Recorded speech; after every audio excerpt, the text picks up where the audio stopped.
Hi everybody, welcome back to the Burlington Future Show. Today I'm going to be interviewing Bessie and Lauren from the Burlington Community Justice Center. I'm so excited to hear from them. If you can remember when the time travelers came, they mentioned that restorative justice was a much bigger part of our lives in the future, and people interact with the criminal legal system much less. There's much more community support. And so I'm going to talk to Bessie and Lauren and learn a little bit more about what the Burlington Community Justice Center is doing today and how that looks, so that we can kind of learn about how we're building that utopian future. So here's my interview with Bessie and Lauren.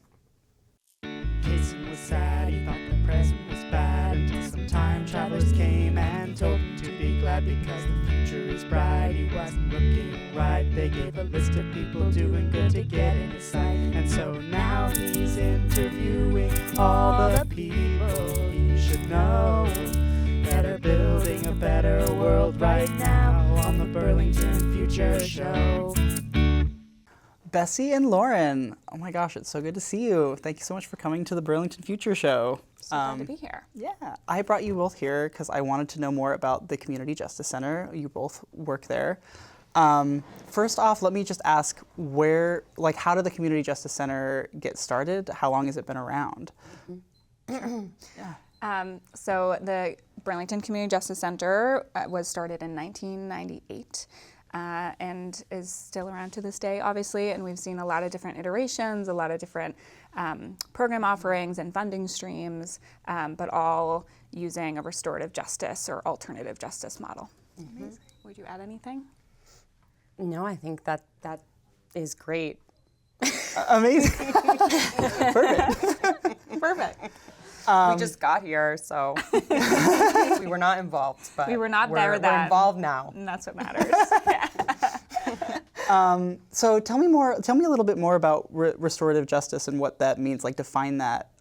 You can define it both how the Community Justice Center defines it, and then how each of you personally define it as well. Yeah. Do you want to kick off with that? Sure. I mean, I think a useful way to think about restorative justice is it's a philosophical umbrella term under which various practices and processes and approaches can exist, with an arc of addressing harm and thinking about what healing means to people and thinking about what justice means to people and asking those questions to people who've been impacted and involved themselves and trying to, discern and follow their lead. Yeah. What would you add? Well, I'll add that often we think about restorative justice as it compares to punitive justice or a typical criminal legal system form of justice. And the criminal legal system asks the questions when something happens. They say, what was the crime that was committed? Who committed that crime, right? Establishing guilt, really, and what sort of punishment do they deserve? Whereas restorative justice asks who was impacted by the crime. It thinks about crime as harm, or just harm in general. Not all harms are crimes, and not all crimes are harms. Yes. Did I get that right? Yeah. And so restorative justice looks at who's been impacted, what are their needs, and who's obligated to meet those needs. So it's a process of asking the person who caused the harm to show up and step into any requests that are being made of them by the person who experienced the harm, or the people, by the community, by their loved ones. So it's both parts. It's the healing and the accountability on a hopefully sort of parallel track. Yeah, and a very community-based accountability process as well, right? So in the traditional punitive criminal legal system, it's taking a harm and extracting it from the community in the hands of the people involved and placing it into a structure and a system that is in a lot of ways making decisions for you or in the best interest of you, which is really complicated within that system. It might not be, for the person who's caused harm, it's not necessarily reflective of, the justice or how you want to participate and the kind of person that you are.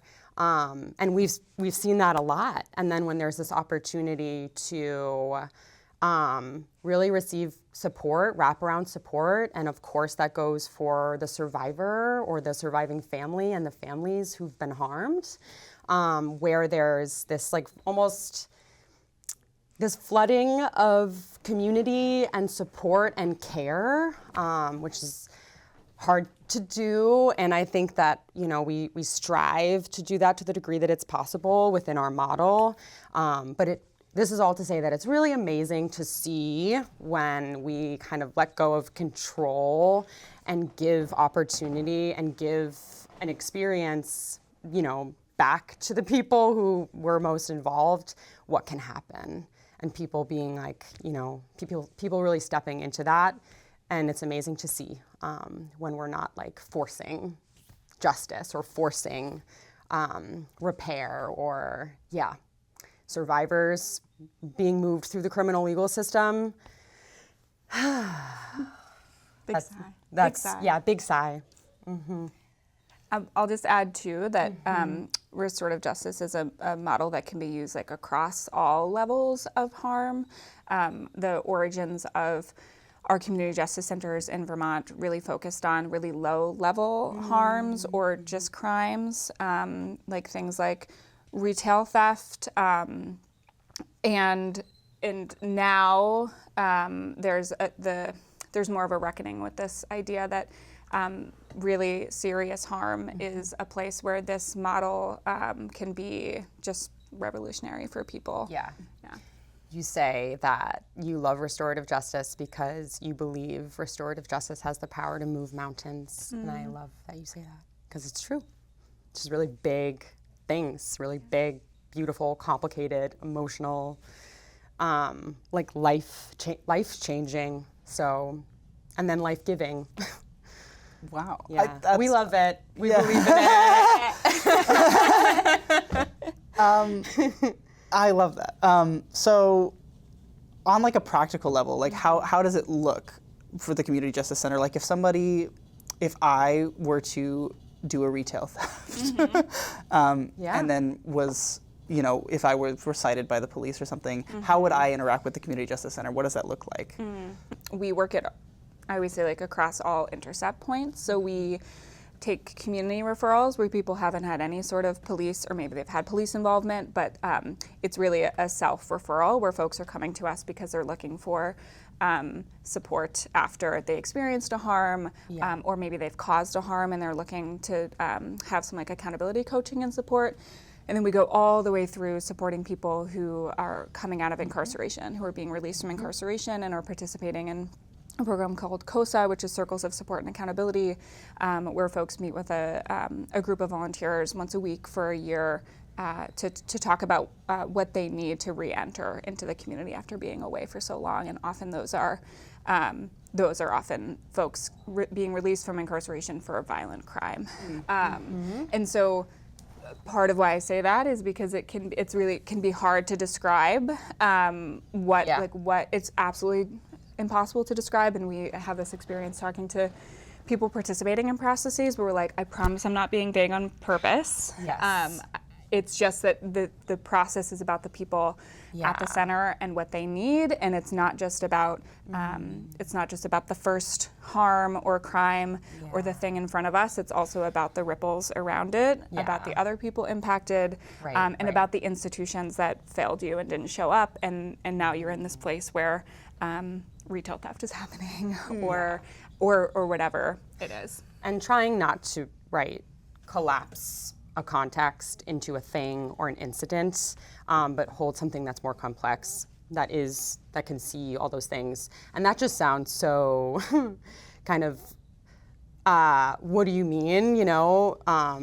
And I think thinking about it in terms of a right-sized accountability, right? And it takes time to figure out what right-sized is, because when you're doing something that is relational and in relationship, you're getting to know people and you're asking them questions and really trying not to, make decisions for people around what they need and around, what accountability is. I mean, especially where there is a victim or a survivor or a person who's been harmed, right? It's, how are they imagining accountability here? And sometimes that question in and of itself is like, well, what do you mean? When we're asked to think outside of consequence or punitive justice, right? And I think there's sort of a impulse that some of us might have when harm happens to in a lot of ways, like look to a system that we are familiar with, and then also it's so confusing, the criminal legal system, and it's not very intuitive, and which is just to say, like, stepping outside of that, you know, what do you want to have happen? What is accountability? What would making this right to you involve or look like, to the degree that that's possible? These are hard questions to, you know, sit with or be asked. It's hard to know that these are questions being asked to the person who you hurt, you know, the whole thing, and keeping people safe when answering those questions, and like being in a conversation about that is, and that vulnerability, but that vulnerability leading to something that is like, whew, okay, I actually do feel like I can move on from here for people that are involved, and like live with more, openness, and can be very transformative. Yeah, and when there's a retail theft, you just never know. You never know what kind of like relationship people are looking for and what support that they need. And there's an intercept point, you know, everywhere in the system, as Bessie was saying. Like our conflict assistance program with Barbara Shaw Dorso, lovely program. Barb talks to a lot of people in the community who, you know, does a lot of conflict coaching, so are experiencing something with a neighbor or maybe a friend or a roommate, and can talk to Barb about like the feelings that are coming up and be asked really great questions about what to do. And then, with COSA, like, woo, all the way, like being really moved through the criminal legal system. And like, maybe that's a 40-year process versus something that lives in like a few months' time. Mm-hmm. One thing that like strikes me as you talk about this is that like oftentimes when we think about the criminal legal system, the ideal, or like what people often say that how it should be, is that it should be blind, quote unquote. Like it should be completely objective, impersonal. You know, which obviously we kind of know in a political sense it isn't really blind. Some people are targeted way more than other people, and that kind of thing. But like often the ideal held up as the way the justice system should be is it should be impersonal, blind, completely objective. If you did the thing, you should go to jail. Doesn't matter who you are, where you come from. But this is almost flipping that on its head, because it's saying it should actually be quite personalized to each individual situation, and we should talk, you know, people should learn how to talk to each other based on their own circumstances. And I just think that's really interesting. Does that bring up any other thoughts for you? What's it bringing up for you?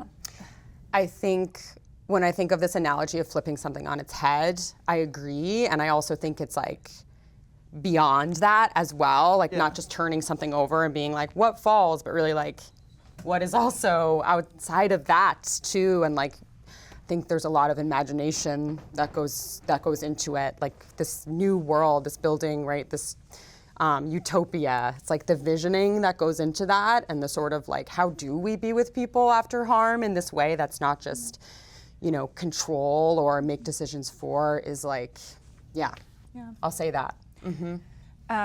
I love that point. And I'm feeling this like tension for myself of like, yes, and also we are deeply enmeshed in a system, in a system which, you know, for most of our intercept points, which is the language you kept using, once there's been any sort of legal involvement or legal mandate, it's optional, but it's this or court sort of.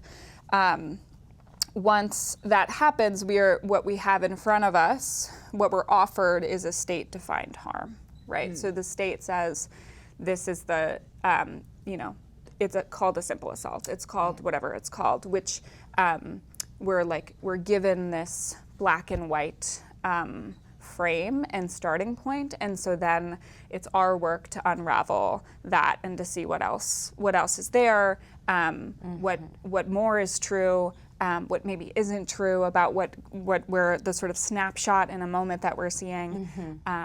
So that is our pie in the sky, is that we're able to be fully present with somebody, and the reality is we're deeply systems enmeshed. Yeah, that gray space. And I think when I talk about restorative justice, when I talk about how much I love it, I'm thinking about it in that community, like RJ in the community way. And yeah, there's a lot of enmeshment with the system, of course. So we find the tools, and we have access to certain tools, and we do I think everything we can with them. And if I may compliment Sandwich just a little bit, Vermont is a leader in this work. Vermont has so many community justice centers and programs, and we're very lucky to live in a relatively progressive state in that way. And so, like, we love to offer an opportunity for healing and accountability, no matter where somebody is, no matter how they come to us. So we are very grateful for that. And we're working with what we got, trying to change from the inside. I am going to confess that I have sat in on some community justice center programs. Confess. And one thing I've noticed is that, like, people will often come in really nervous because I think that they probably are anticipating something more like the criminal legal system, where they've been told you're going to go to this thing, and often, like, through the conversation, they, like, you can kind of see them relax a little bit and, like, realize that, like, oh, this is actually, I'm going to be able to tell my story, and it's going to be like a more sort of communicative environment, which I really appreciate. I wonder if do you find that is true across a broad spectrum of the community justice centers programming? The ones I've done have been pretty low level offenses, but yeah. We're good at relationships for sure. I think everybody who works there deeply cares about relationships and being in relationship, and, like, cares about what they do. Yeah. And it's great to work in a place like that where people are excited about what they're doing, and it's so meaningful. Yeah, I feel like, yes, the goal for me is always, like, that soften shoulder drop, and, like, and I think that the goal, my ultimate, like, pie in the sky hope, is that whoever is in front of me can be honest and tell the truth, and that doesn't always look like coming in right away and being like, I'm so grateful for this opportunity to be accountable. Like, sometimes people are really mad, or they're confused, or they feel like they're in a rock and a hard place, and so then when they can tell the truth about that, and the same thing with people who experience harm, when they can tell the truth of, like, I'm actually, like, really mad that this person who hurt me was referred to this program, and maybe they're not, maybe they're really happy, and like, nobody's a monolith, but being able to, like, be with whatever is in front of us at any given time, if people can be honest about where they are in that exact moment, that's a real gift. And it's also, who are we? We're like systems workers, and so it's especially a gift if somebody can drop their shoulders like that in front of us. Yeah, when we listen to them.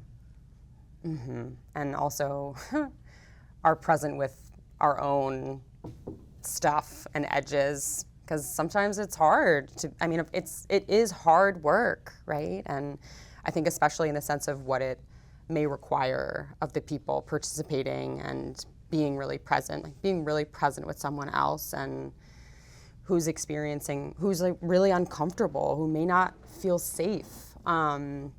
And I think in our culture, a lot of the times we don't know how to be with those feelings. And we think they need to kind of go away or go to the system, or, a service provider can hold that space. And a lot of what we do, the sort of listening, I'm not a therapist, right? I think we play one on TV. I'm playing one on TV. You're not a therapist, you just play one on TV. Yeah. I don't know what camera to look at, but yeah. Sorry. Yeah. Interrupted your flow. I know. I'm good. I'm good. I don't even know what I was saying. It had to be funny. It had to be funny at that time. You mentioned that, like, you're kind of integrated into these state systems where the state often defines what the harm done was. Do you feel like there's some tension there with the way that the Community Justice Center sort of aspires to operate, and the way that, like, the systems sort of force people, like an example I'm thinking of, and I brought it up a lot when I was training with the Community Justice Center, is, like, the state has laws around trespassing but there are some people who don't have anywhere else to go. But sometimes the harm can be defined by the person who owns the property, even though who's really being harmed in like a broader context when there's somebody who doesn't have a place to stay, who's staying in some, do you find that there's some tension there sometimes with the way state defines harm versus the way that harm is actually experienced on the ground? Definitely. I mean, I think it goes into the sort of, not trying to collapse things, right, into that black and white victim offender or, and not seeing, and look, I mean, where there's impact, again, like being in front of the person and whatever their feelings are. So if you had somebody on your property or your lawn and that made you feel how you felt, I'm interested in hearing from you and talking to you about that. And then for the person who's trespassing, like, what's going on? What's up? And maybe they were just trying to go through a shortcut or maybe they didn't have a place to sleep, right? So we just don't know, and we're trying to go into a context that way. Like, I don't know, we have, there's some questions and there's some sort of being with you and seeing what comes up, and that goes into the like ambiguity of it all that I do think is important. And when people are experiencing that and being asked these questions and being listened to, I think that's an empowering process for everybody involved. Yeah. Even if it's like, what is this thing what is this alternative justice? What do you mean? What do you mean it's not, what do you mean this person's not going to jail? Or like, what do you think? What do you mean? What do I mean? I think tension is the exact right word. I think there's tension in this like very unique context, but it doesn't feel unlike the tension that all of us feel every day, as we're seeing people not only not get what they need in this moment, but like having a real understanding of like a lifetime of not having your needs met and what happens. And so, tension all the way. And one of our goals is like resource connection, right? Like as much as we can in this context, looking at root causes and getting people connected to anything or anyone that addresses those, while also knowing that this isn't a panacea, and folks need wraparound, and they needed wraparound 30 years ago before they ended up in front of us. Yeah, and the wraparound support being unstable in terms of the resources that are available and in terms of the people who are working within those social spheres, and having 95 people on their caseloads, right? Like, it's just, again, still honoring complexity where it exists. And sometimes asking that question of what do you need, I have tension with myself because I'm like, what can we offer, And like, you have been asked this question before, and a lot of the times those resources are just not there. But relationship, we can do relationship, and we can be transparent. We can be real with people about that, and not like, well, if you just talk to this person at that agency, then, everything will be solved. It's like, we know that it's complicated. And also, maybe you don't want to go talk to that person. So who knows what they need? Yeah. I know what I need. So Yeah, exactly. if you know what Please you don't need. ask me what I need. That's not what you're here to ask. We're going to just deflect it. You are tough. You're going to be like, well, what do you need, actually? Well, I'm so like grateful that the CJC is there to like give people a very accessible window into like restorative justice and alternative justice models, and like people interact with it in various ways. I just think that's really cool that we live in this place where like, you don't, like, the criminal justice system isn't the only model that people are interacting with or can find sort of accessible in the community. What do you all envision the Community Justice Center looking like in the future? Like, do you have any like sort of cool ideas of what? Because I know you just got a new building. Is there any like? Do you have any really cool ideas of what it might look like in like 10 years? I think. Of course we do. We have a lot of ideas. Yeah, we're dreamers and schemers. We are dreamers and schemers. I can see the time over there. It's. I mean, part of why we're here together is because we have such a like deep kindred connection to each other as Obsessed. friends, and get sweaty hands, don't touch them. And we love to build and dream and scheme. Yeah. We have a lot of heart. Yeah, Which that's sometimes true. is like, ooh. It's hard. Yeah. Tough out there with a lot of heart. Yeah.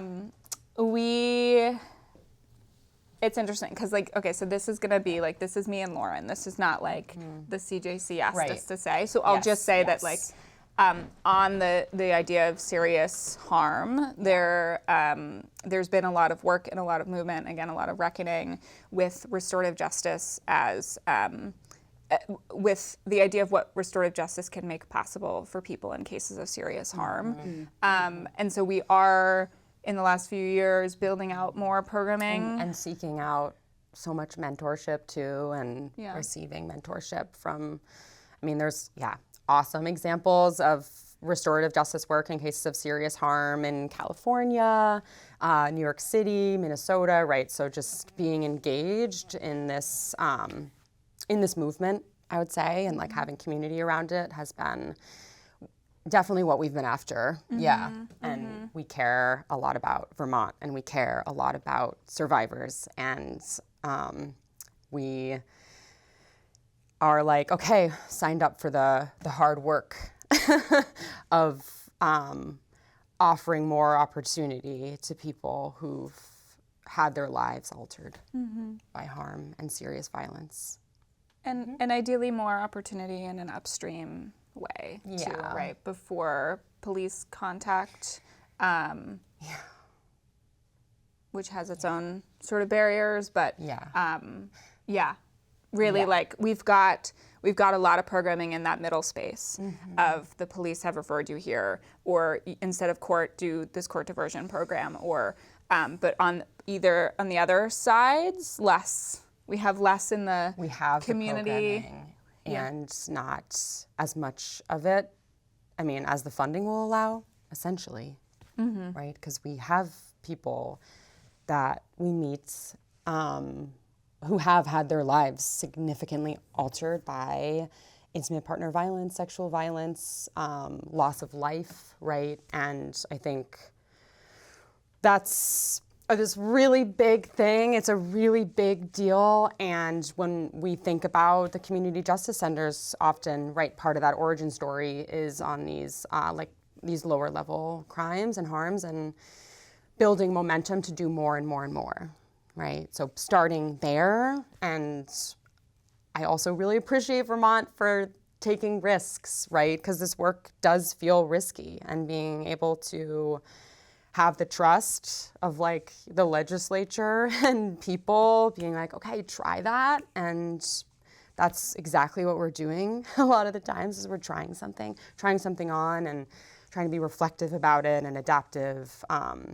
And having the trust of people in our community is, I hold that very close to me.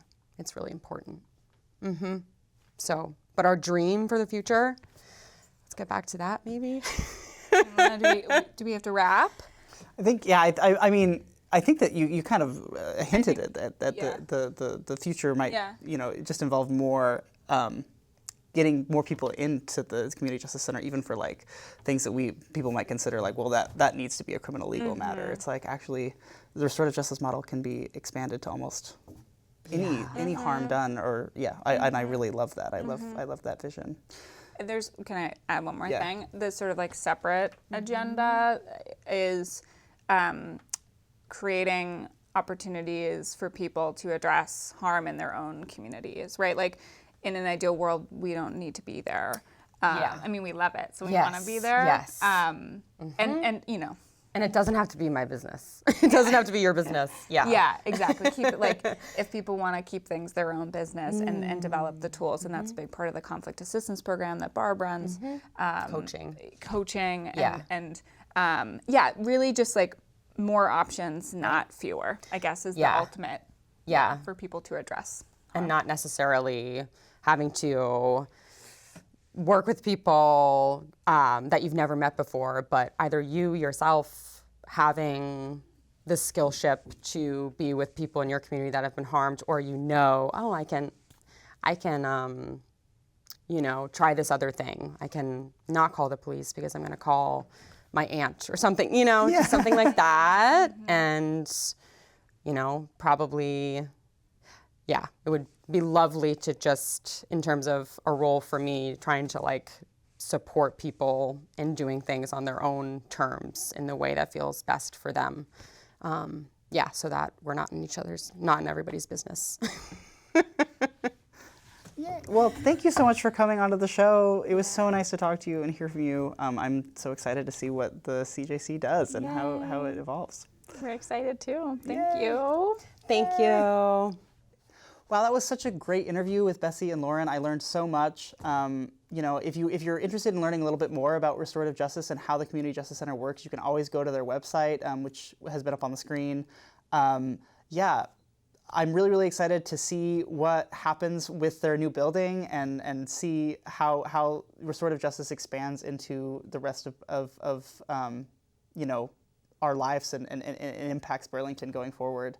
Thanks for watching the Burlington Future Show. We will see you next time. I'm not quite sure who I'm interviewing yet, but we'll update you when it comes. Looking forward to seeing you next time.